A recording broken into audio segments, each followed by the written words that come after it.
સમાચાર જ્યાં બજરંગદાસ બાપાના નામે ભ્રામક પોસ્ટ વાયરલ થઈ એઆઈથી બનાવટી ફોટો બનાવતા આશ્રમે ચિંતા વ્યક્ત કરી જ્યાં બગદાણા ગુરુ આશ્રમની ભાવિકોને મહત્વની અપીલ કે એઆઈ જનરેટેડ ફેક ફોટા કે વિડીયોથી સાવધાન રહેવા માટે તેમણે ખાસ અનુરોધ કર્યો છે। લાઇક્સ અને વ્યૂઝ માટે ખોટી પોસ્ટ ન ફેલાવવા માટે પણ અપીલ કરવામાં આવી છે।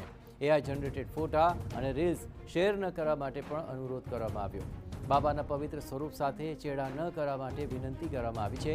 ટ્રસ્ટે જાહેર પત્ર બહાર પાડ્યો છે અને ભક્તોને આ અંગે સ્પષ્ટતા આપવામાં આવી છે।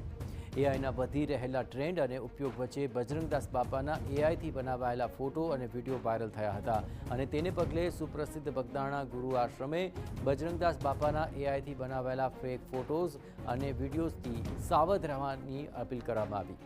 બજરંગદાસ બાપાના મૂળ સ્વરૂપને એઆઈ વડે કાલ્પનિક ફોટા અને મનગઢત કહાની જોડીને વ્યૂઝ અને લાઇક્સ મેળવવાની ઘેલછામાં લોકો બાપાના વાસ્તવિક અને પવિત્ર સ્વરૂપ સાથે અન્યાય ન કરે તે માટે આ પત્ર જાહેર કરવામાં આવ્યો છે।